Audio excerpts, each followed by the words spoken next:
রাজ্য কংগ্রেসের বিরুদ্ধে যুদ্ধাংদেহী মনোভাব নিতে চায় তৃণমূল। কংগ্রেসকে দুটি আসন দেওয়াতে দূরস্থান একলাই কোমর বেঁধে লড়াইয়ের পরিকল্পনা করছে মমতা বন্দ্যোপাধ্যায়ের দল। কংগ্রেস নেতা রাহুল গান্ধী তৃণমূল নেত্রী মমতা বন্দ্যোপাধ্যায়ের পাশে দাঁড়িয়ে পশ্চিমবঙ্গের 100 দিনের কাজের বকেয়া অর্থ নিয়ে প্রধানমন্ত্রীর কাছে দরবার করেছেন, কিন্তু সূত্রের খবর তাতে চিনে পিচ্ছে না। রাহুল গান্ধীর চিঠিকে গুরুত্ব দিতে চাইছে না তৃণমূল। কংগ্রেসকে দুটি আসন দেওয়াতে দূরস্থান, সেখানে একলাই কোমর বেঁধে লড়াইয়ের পরিকল্পনা করছেন মমতা বন্দ্যোপাধ্যায় দল।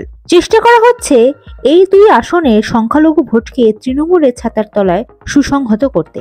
একই সঙ্গে কংগ্রেসের বিরুদ্ধে পশ্চিমবঙ্গে যুদ্ধাংদেহী মনোভাব নিয়েই লড়াইয়ে নামার পরিকল্পনা রয়েছে তৃণমূলের। রাজনৈতিক শিবিরের মতে কংগ্রেসের উপর চাপ তৈরির জন্যই এমন কৌশল নেওয়া হতে পারে। রাজনৈতিক শিবিরের বক্তব্য, কংগ্রেসের বিরুদ্ধে এই দুই আসনে অর্থাৎ বহরমপুর এবং দক্ষিণ মালদাহ, যেখানে তারা 19 লোকসভায় জিতেছিল, তৃণমূল আদা জল খেয়ে সেখানে লড়লে বিজেপিরই সুবিধে হবে। গত লোকসভা ভোটেও পৃথকভাবে লড়ছিল কংগ্রেস এবং তৃণমূল। হিসাব দেখাচ্ছে সেবারের বহরমপুরের 45.43% ভোট পেয়ে জিতেছিল কংগ্রেসের অধীর চৌধুরী। তৃণমূল পেয়েছিল 39.2%, বিজেপি পায় 10.9%।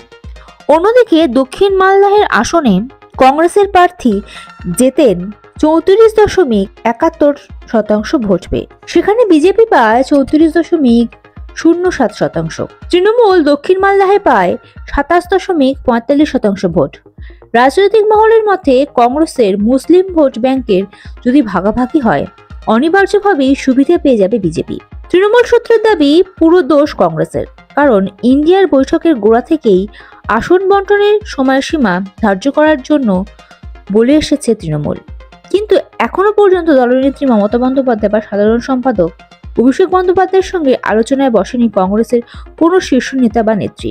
যা কথা হয়েছে তা অন্য নেতাদের মারফত। অন্যদিকে এখনো কংগ্রেস শীর্ষ নেতৃত্বের বক্তব্য, তারা মমতা বন্দ্যোপাধ্যায় দলের সঙ্গে আসন সমঝোতার চেষ্টা করে চলেছেন। তৃণমূলের আজ পাল্টা জবাব। কংগ্রেসের এই কথাগুলো বলছে এই বার্তার জন্যই যে পশ্চিমবঙ্গে ইন্ডিয়া জোট কার্যকর না হওয়ার দায় যেন তাদের গায়ে না লাগে। তৃণমূল নেতৃত্বের অভিযোগ, একদিকে চেষ্টার কথা বলা হচ্ছে, অন্যদিকে লোকসভার নেতা অধীর চৌধুরীকে দিয়ে মমতা বন্দ্যোপাধ্যায় তথা তৃণমূল সরকারকে চূড়ান্ত অপদস্থ করার কাজটিও কংগ্রেস চালিয়ে গিয়েছে।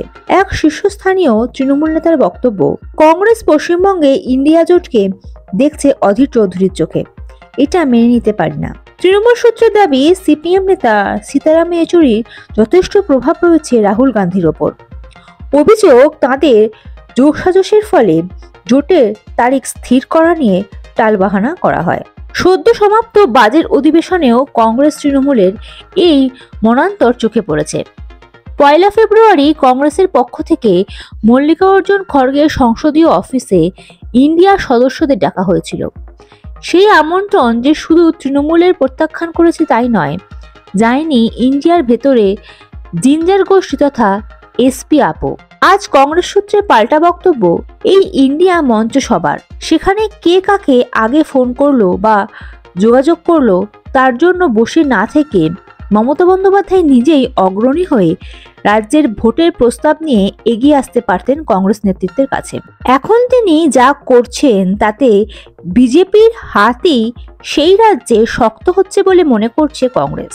পাশাপাশি অবশ্য একথা জানানো হয়েছে যে এখনো কংগ্রেসের তরফ থেকে তৃণমূল নেতৃত্বের সঙ্গে আসন সমঝোতা করার চেষ্টা চালানো হচ্ছে। তৃণমূল অবশ্য সেই দাবি উড়িয়ে দিয়েছে। Bureau report, ND Bangla news. সবার আগে সব খবর, সঠিক খবর পেতে ফেসবুক পেজটি ফলো করে এবং ইউটিউব চ্যানেলটি সাবস্ক্রাইব করে রাখুন আর শেয়ার করতে ভুলবেন না।